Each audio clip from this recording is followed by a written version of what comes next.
Salut ici Maps! Alors, le Salon du livre de l'Outaouais 2018 vient de terminer. Je ne sais pas si ça paraît dans mon visage, mais je suis exténuée. Je viens de prendre un bain, chose que je ne fais jamais, je déteste les bains. Mais j'avais froid tellement, j'étais fatiguée tellement, ça a été épuisant. Épuisant du bon côté, pas nécessairement épuisant comme terrible, mais tout de même drainant, comme la belle expression québécoise que je connais.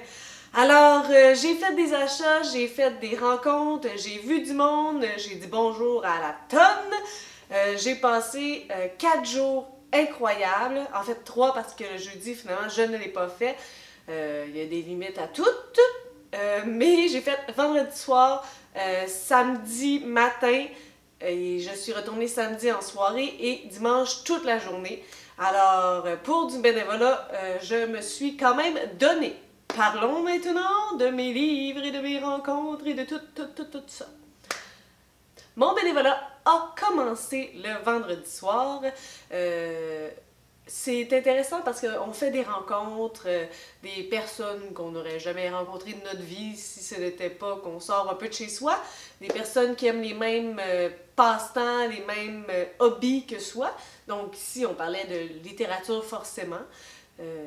C'est des rencontres humaines aussi, on voit plein de gens, des gens qu'on connaît, des gens qu'on sait pas si on connaît, des gens qu'on a l'impression d'avoir déjà vus, on trouve pas où est-ce qu'on les a déjà vus, on sait pas si on a un lien entre nous, c'est comme incroyable.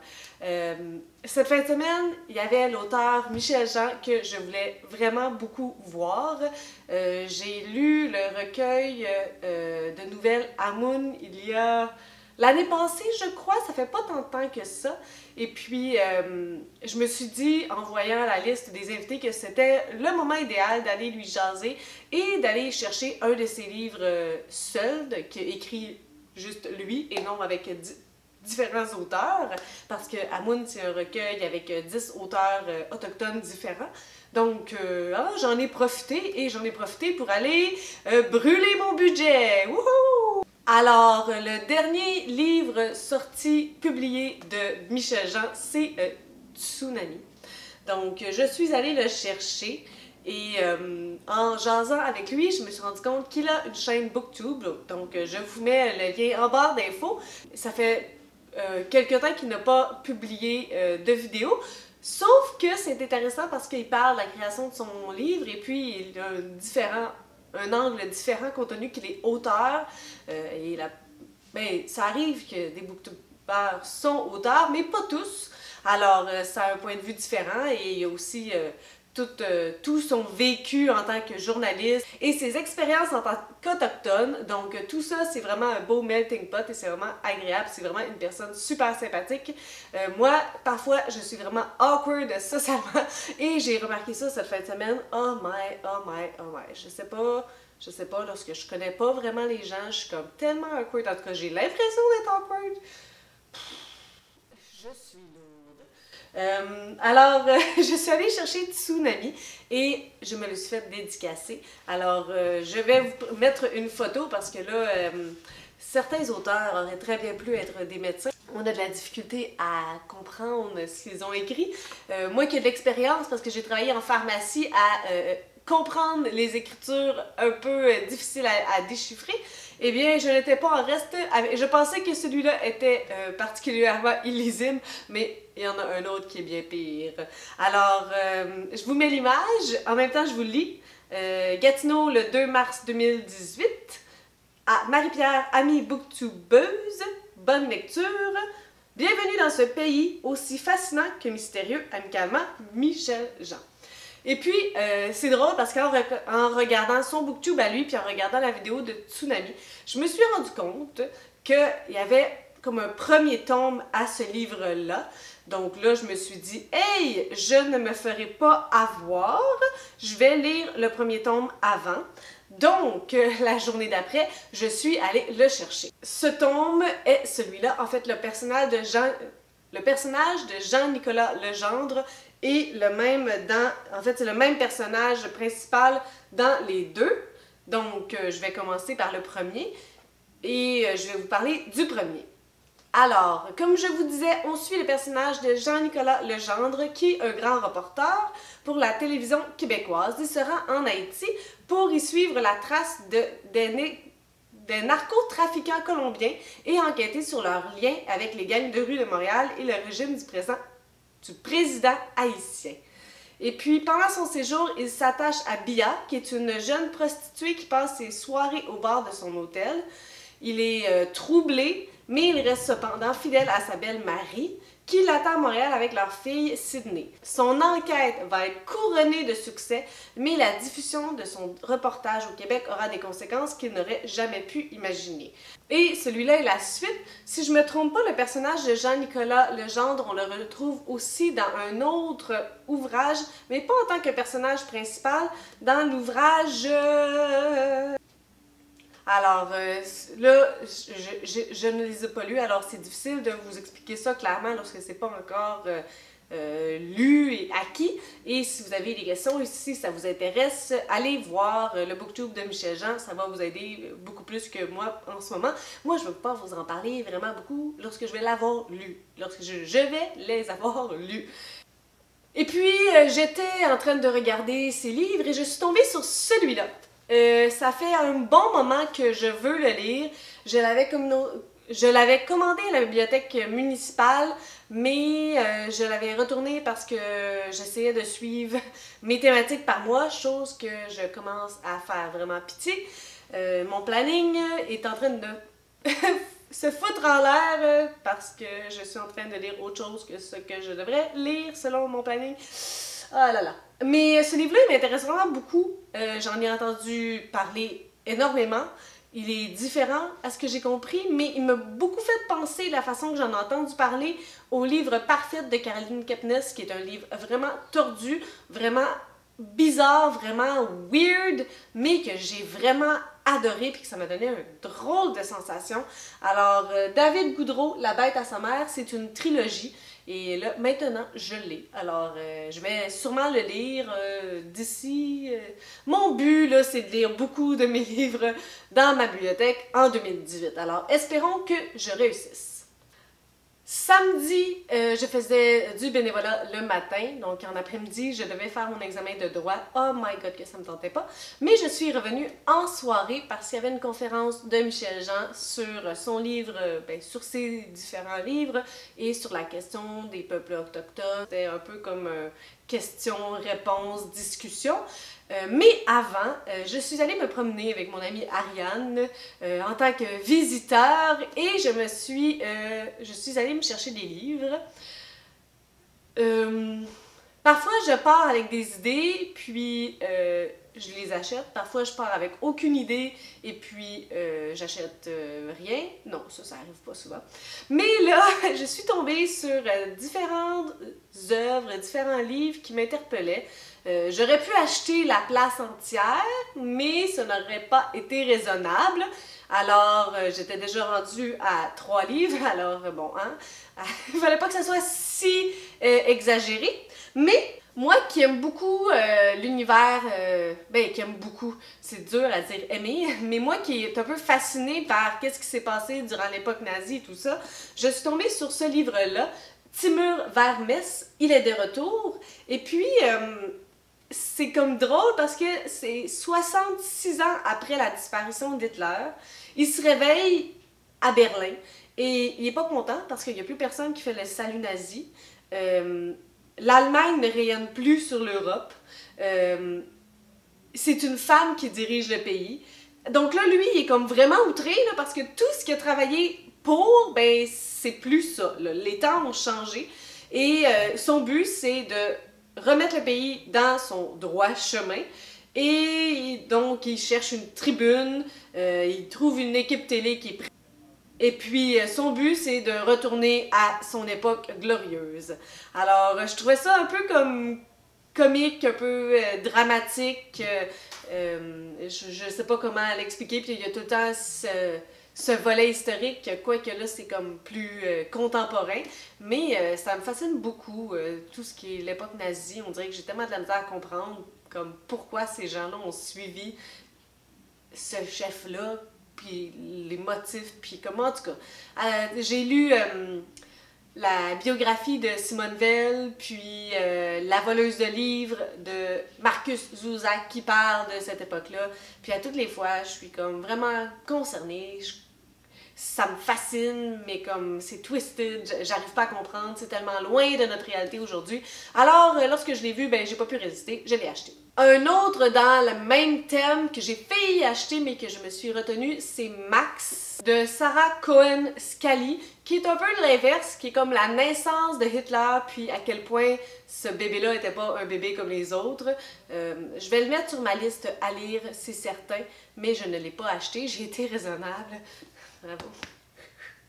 Alors, je continuais ma route dans le salon, un peu prise, entourée de livres, avec le sentiment que tous les livres m'appellent et que je dois tous les lire, que je dois tous les acheter.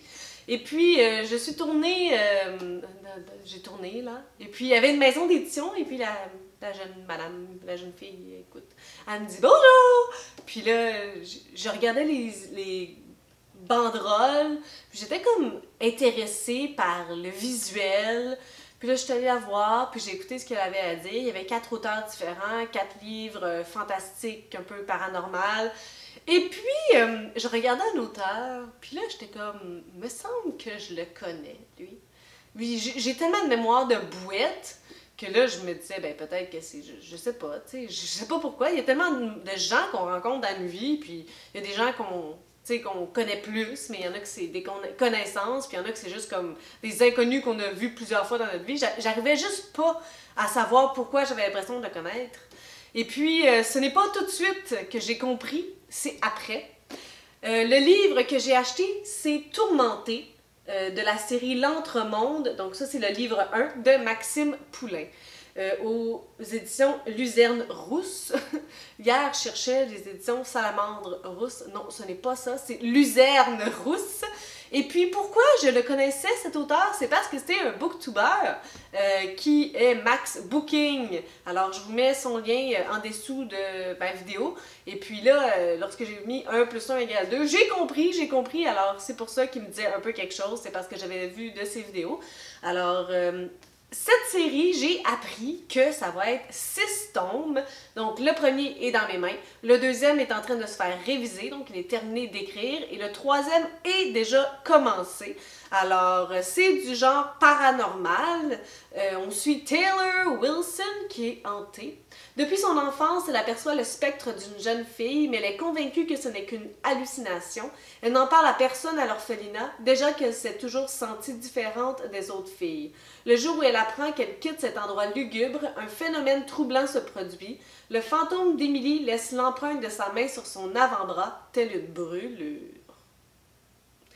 À partir de ce moment, l'esprit ne la quitte plus. La découverte d'un monde sinistre et surnaturel bouleversera sa vie, alors que les mystères entourant ses origines lui seront révélés. Les pires cauchemars peuvent devenir réalité. Alors, je me suis fait dédicacer, ne sachant pas sur le coup que c'était Max Booking. Alors, si tu regardes cette vidéo-là... Et puis, vous voyez, ben là, je vais vous mettre une image plus claire, mais faite pour Marie-Pierre, puis il y a mis un petit cœur. Alors, je ne sais pas si tout le monde mérite un petit cœur, mais moi, j'ai eu un petit cœur. Alors, merci énormément de lire mon livre. J'espère que tu auras quelques frissons durant ta lecture. Surtout, n'oublie pas d'allumer la lumière.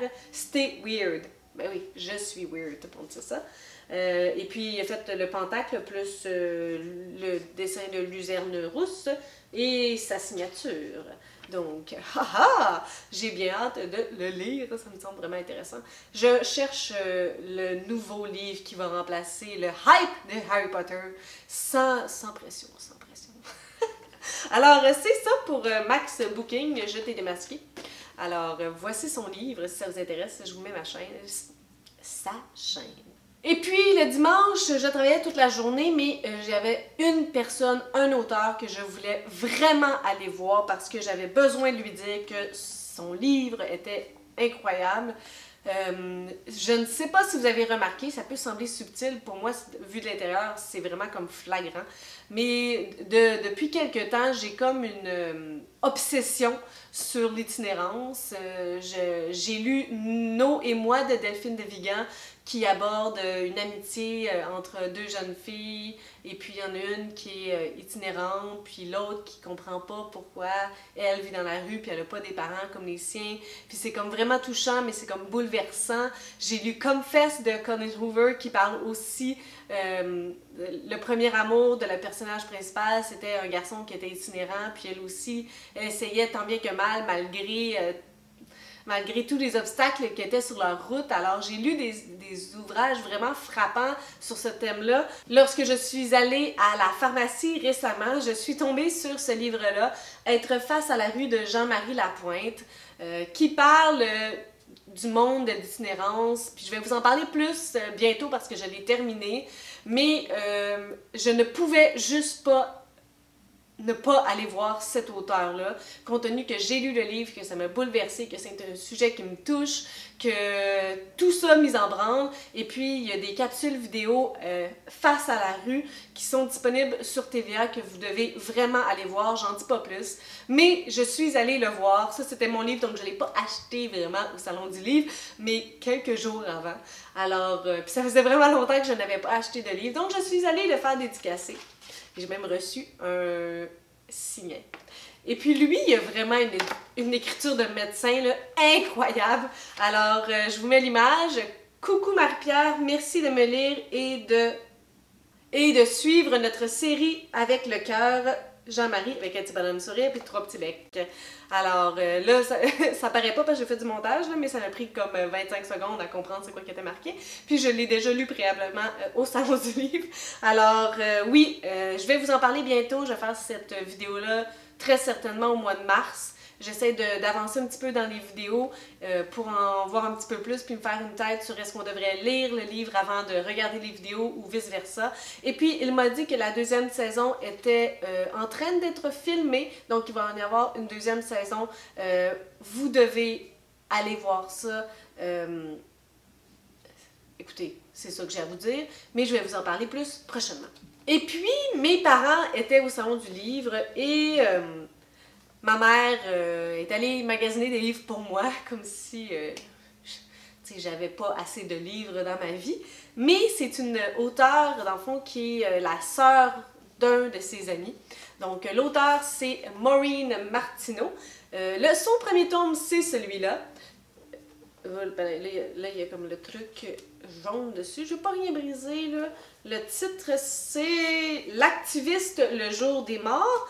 Et celui-là, c'est comme le deuxième tome, La ville allumette. Il paraît qu'on peut les lire en désordre, ça a peu d'importance, mais moi, je trouve ça important. Si un premier, tu lis le premier en premier, puis c'est le deuxième, c'est le deuxième en deuxième. Alors, et puis, elle m'a fait dédicacer les deux. Et elle se trouvait très drôle parce que là, elle a dit d'écrire Maps. Alors, à Maps, quand on apprend que l'amiante tue toujours. Amicalement, Maureen Martineau. Et puis, je vous fais la lecture du résumé de couverture. À l'aube du 2 novembre 2013, une explosion détruit le guichet automatique de la caisse de Tingwick au centre du Québec. Qui se trouve derrière cet attentat que personne ne revendique? Chargée de l'enquête, la sergente détective Judith Allison, forcée de revisiter son passé familial, se verra entraînée dans un jeu de miroir où victimes et criminels se confondent. L'homme qu'elle recherche traque sa dernière cible, l'agent magnat québécois de l'industrie de l'amiante, Henri Roberge. Quand l'ex-cadre de la Danville Asbestos Mine disparaît, l'affaire prend une ampleur internationale et met aussi bien en cause des lobbyistes de l'amiante chrysotiles que les défenseurs des droits de la personne qui les combattent. Pour Allison, une véritable course contre la montre s'amorce qui la mènera jusqu'au Jharkhand, en Inde, dans la vallée de Roro, là où des milliers de villageois vivent avec une bombe dans les poumons. Et le deuxième, je ne vous lirai pas le quatrième de couverture pour pas briser des punchs, mais il a été aussi dédicacé. Alors, à Maps, merci de me lire. Belle plongée dans cette dernière enquête de Judith Allison, amicalement Maureen Martineau. Alors, c'est ça, finalement, j'ai 2 livres jeunesse, parce que ma mère les a trouvés vraiment mignons. Julius le virus. Alors, c'est vraiment rare que je vous parle de jeunesse, mais elle le trouvait vraiment mignon et c'est bientôt le thème du corps humain dans ma classe de maternelle, alors Julius le virus. Et il y a celui-ci que j'ai pas envie, pas évident d'être une fée des dents. de Nadia Sévigny, Anne-Marie Bourgeois. Celui-là était de Nadia Leroux et Nathalie Janer. Donc, écoutez, le Salon du Livre, ça a été une expérience incroyable. J'ai été groupie, j'ai découvert que j'étais socialement awkward. En tout cas, je pense que je suis socialement awkward. Il y a 2 personnes qui ont fait comme « Ah, c'est Maps à Booktubers ». J'étais comme tellement gênée, là, j'ai viré au rouge. En tout cas, intérieurement, j'avais vraiment chaud. J'ai vu Claude Legault, tellement sympathique. Là aussi, j'étais vraiment groupie, puis j'étais comme « Bonjour ». J'avais un petit peu niaiseuse selon ma perception. Mais j'ai vraiment adoré mon expérience. Et puis, il y a tellement de conférences, de spectacles, d'activités. Acheter des livres, c'est quasiment le truc le moins fun de tout le salon du livre. Rencontrer les auteurs, aller les voir, les dédicaces, aller aux activités. On dirait que tout ça, c'est comme une vibe vraiment incroyable, rencontrer des gens, être heureux, voir des livres, tout ça. Alors, c'était mon expérience comme bénévole et comme adepte du Salon du Livre. D'ailleurs, ma mère pourrait vous raconter qu'elle a perdu ses os lors du Salon du Livre de Chicoutimi en 1991, octobre. Si vous avez des suggestions, des critiques, des commentaires, faites toujours le faire en dessous de ma vidéo. Et je vous souhaite de bonnes lectures!